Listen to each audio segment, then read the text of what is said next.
Episode 12 of Miss Icognito begins right where the previous one ended with Cian seeing the chairman, who mistakes her for Yirim. Cian walks up to him and sits beside him, holding an envelope in her hand. She starts speaking to the chairman as if she were Yirim. The chairman tells Yirim how lonely he feels at home and warns her to stay away from Cian. Cian calmly asks him what exactly Cian has done wrong. The chairman says that Cian is only after his money, and if she found out that Yirim would inherit everything, so Cian might try to harm her. Cian pretends to agree and says she'll follow his advice. But then, the chairman adds that only Yirim is his real blood and that everyone else in the house are monsters. Still, he admits he feels sorry for Cian because her mother killed her father for money. He himself had witnessed how Cian's mother hired someone to murder her husband, and that Cian grew up without love or kindness, a pitiful child. Hearing this, Cian becomes furious. She grabs the chairman by the throat, shouting that she was already disgusted by him. She screams that she should have killed him back when he decided to marry her mother. The chairman, confused, asks why Yirim is acting like this. Cian yells at him and declares she'll send him to his daughter. She attacks him and confesses that his daughter is already dead, that she herself killed her with her own hands, and now, she'll kill him too. Cian repeatedly stabs or strikes him as she laughs madly. Before dying, the chairman gives a strange smile, says Cian's name, and also says thank you. After killing him, Cian smiles and uses the chairman's fingerprints on the will she brought with her. She then leaves the house, unaware that a hidden camera inside a statue has recorded everything. A little later, Yang rushes into the mansion. As she runs through the halls, she finds the chairman's body lying lifeless in the living room. She breaks down in tears, completely heartbroken. Soon after, Li Dan arrives and is also shocked by the scene. Yang insists they call an ambulance, but Li Dan refuses, saying it's no use, the chairman is already dead.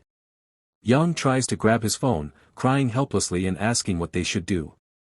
Li Dan, though equally grief-stricken, can only watch her in silence. The next morning, Dongmin is seen waiting outside for Yang, while Li Dan enters Yang's room. She looks deeply depressed. To bring in some light, Li Dan opens the curtains and tells her that the chairman's body has been placed in the hospital's morgue. Yang starts crying, saying they couldn't save him.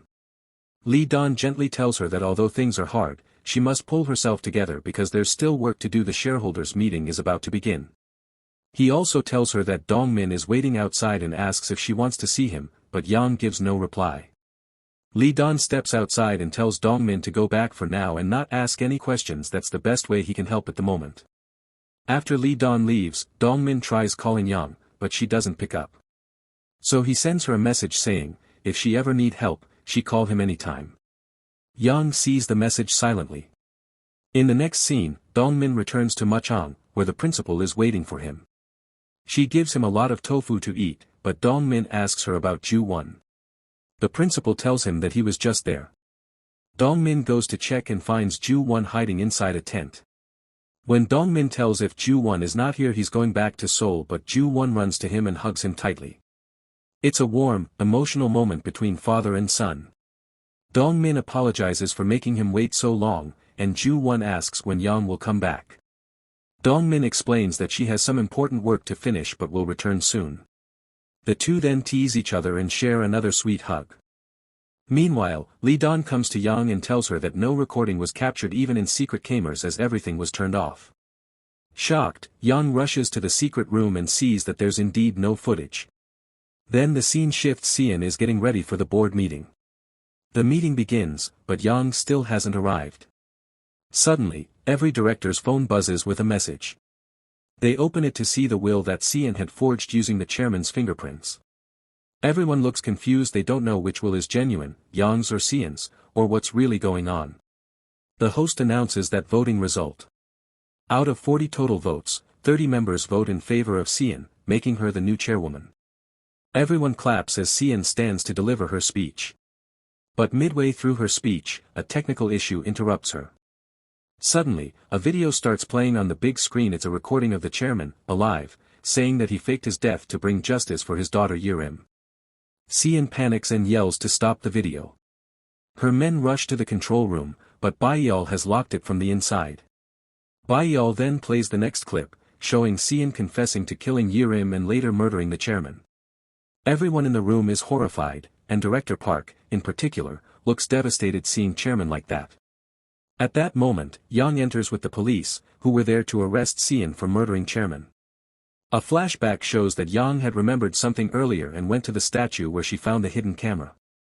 She then took it to the police, proving that the chairman had been alive until shortly before his actual death and submitting the video as evidence. As Cian is being taken away, she glares at Yang and says that this won't destroy her. Yang smiles calmly and says, "This is your end." The officers escort Cian away. Afterward, Yang gives a speech, saying that although the chairman had named her as his successor, she declines the position. Instead, she chooses Director Park, who had been working loyally with the chairman from the beginning, to become the new chairman. She also announces that she will dismiss all directors involved in corruption. Corrupted director couldn't say anything at that time. In her final words, Yang says that the chairman devoted his entire life to the company, and everyone should always remember his dedication and hard work. The boardroom fills with applause. Sun-hee reports the breaking news revealing how the chairman, who had been alive all this time, was ultimately murdered by his own stepdaughter, Cian. The story spreads everywhere. Haiji, Taemin, and even the people in Muchang see the report and are shocked by the revelation. Meanwhile, Secretary Han is being questioned by the police. The officers tell him that Cian has already been arrested, and if he keeps trying to take the blame for her, Cian won't be able to protect him, especially now that she herself is behind bars. Reluctantly, Han admits that he never met Gilho, but Cian did. Later, Cian's interrogation begins. The investigator tells her that with the solid evidence against her, there's no way she can escape punishment. But Cian stays silent, showing no emotion. Soon, her lawyer arrives and begins speaking on her behalf. At the same time, Yang is sitting in her room reading an article that labels Cian a psychopath. Lee Dan walks in and tells her that Han has confessed, and the police officer who helped Cian has been handed over to the anti-corruption department. Yang then asks Lee Dan if he knew about all these plans. He replies that he didn't, he had no idea the chairman would go this far. Yang says, the chairman should have killed Cian instead of dying himself. But Lee Dan explains that the chairman didn't want that. He wanted Cian to live and face punishment for her crimes. Later, Attorney Kim meets Cian and tells her their defense strategy. They'll claim she's suffering from a mental illness caused by the chairman's abuse, and that they'll submit a report supporting this. He adds that since there's no direct evidence in some of the other murder cases, she might only get 5 years in prison. But Cian angrily says she can't stay in prison even for a day and demands that he get her out quickly if he wants money.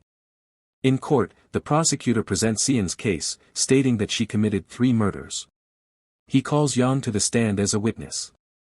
Yang testifies that she saw Gilho kill Cian Wu right in front of her. The prosecutor then mentions Han's statement, which has already been submitted as evidence. He also asks Yang about the evidence Cian Wu possessed. Yang recalls the time she went to the place Cian Wu had booked a room but never stayed in. There, a woman gave her a small box that Cian Wu had kept safely. Inside, there was a pen drive. When the pen drive is played in court, the video shows Gilho bringing Yerim to a room, while Cian herself injects drugs into Yerim's arm, leading to her death. The entire courtroom is horrified by what they see. The prosecutor then requests that Cian be sentenced to life imprisonment for murdering her own family members. Cian starts laughing and angrily tells her lawyer to do something. But her lawyer calmly refuses and announces that he's resigning from her case. Cian yells at him furiously, demanding how he could leave her now, but the police officers grab her and escort her out of the courtroom. After the trial, Yang gently places a photo of the chairman and his daughter together, showing her respect and grief.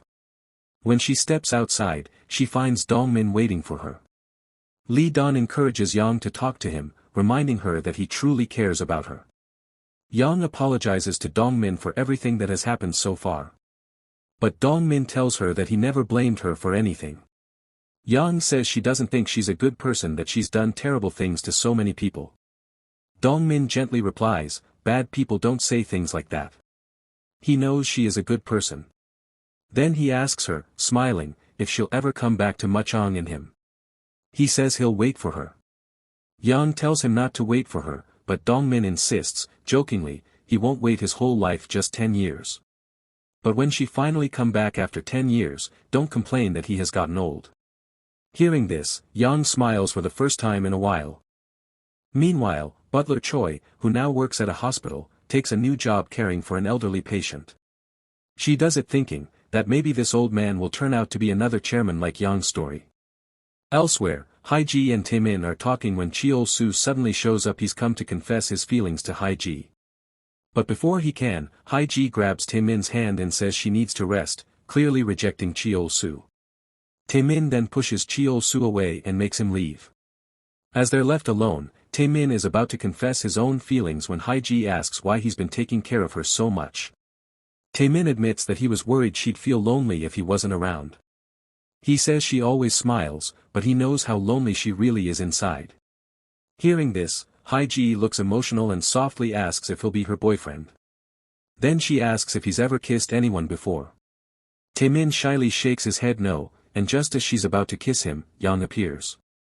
Haiji quickly gestures for her to wait outside, then gives Taemin a quick kiss, leaving his heart racing wildly. After that, Haiji comes outside to meet Yang, who smiles and says that Haiji and Taemin look good together.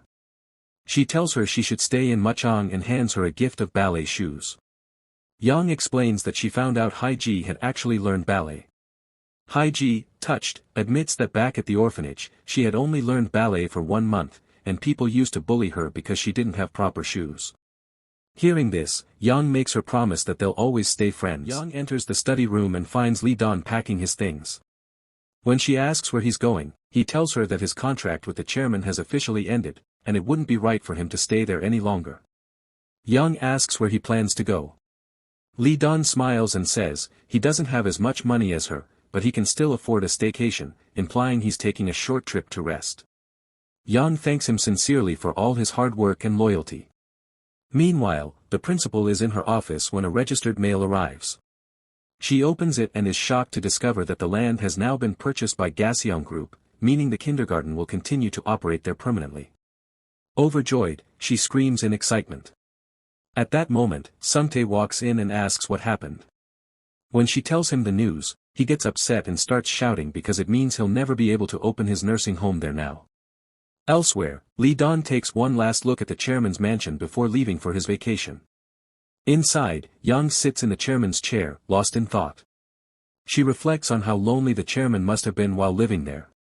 Then, she turns off the CCTV monitors, saying that they're no longer needed. Just then, she notices a folder with her name on it. She opens it and finds a video message from the chairman. In it, he bids her a final goodbye, apologizing for making her life so difficult and for dragging her into such danger. He tells her to live happily from now on. Tears stream down Yang's face as the chairman continues, saying softly, it's time for Sian to arrive. At that moment, Yang realizes that the chairman took his own life and she breaks down completely, crying uncontrollably. In prison, Sian is seen reading something when a new inmate enters. It's So Yang. The other 2 inmates already seem to know So Yang. So Yang looks at her and says, we meet again. This time, she will serve Sian properly. So Yang smirks and tells the others to throw a welcome party for her in-law. The women then cover Sian's face with a blanket and start beating her. Time passes. During Christmas, Lee Don returns to the chairman's house after a long time. He asks Baiyal about Yang, but she tells him Yang isn't home. Lee Don goes into the study room, where he notices a photo on the desk of Lee Don and the chairman together. He stares at it emotionally. Then, he sees a message from Yang. In it, she writes thank you to Lee Don for his help and that she's leaving to find her own happiness, and then she leaves the house. 6 months later, it's Taemin and Haiji wedding. Everyone is busy preparing for it. Dong Min is helping Taemin get ready, while Haiji is with the principal, helping her get dressed for the ceremony. As Haiji gets ready, she misses Yang as she has only sent a wedding gift, but didn't come herself. The wedding ceremony begins, with Lee Don serving as the host and Taemin waits for his bride. His eyes lighting up as Haiji walks in gracefully, performing a short ballet step before reaching him. Both of them look very excited. It's finally their big day. Later, when Haiji is about to throw her bouquet, suddenly Yang appears, walking toward her. Seeing her, Haiji's face lights up in joy. She runs to Yang and hugs her tightly, saying, she didn't think Yang actually come to her wedding. Yang smiles and replies, how could she not come to her friend's wedding, and says Haiji look absolutely beautiful today. She then asks Dong Min how is he and he reply that he is good. Moments later, Haiji tosses her bouquet into the crowd and Yang catches it. Everyone cheers and laughs. Then Dong Min takes Yang to the beach and asks why doesn't she stay here in Muchang for rest of her life. Yang smiles mischievously and reminds him, he told her that he would wait for 10 years and it's only been 6 months.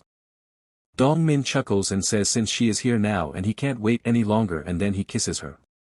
In the final scene, Lee Dan walks into his office. Baiyal tells him that a guest has arrived, a famous celebrity who's recently been caught up in a scandal. Lee Dan is surprised and excited because she happens to be his favorite stars.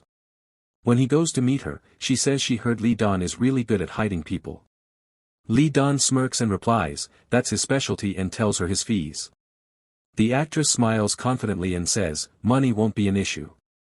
Lee Dan grins happy that he's landed another big client. And with that, the drama ends. Thanks for watching. We'll meet again in another exciting drama.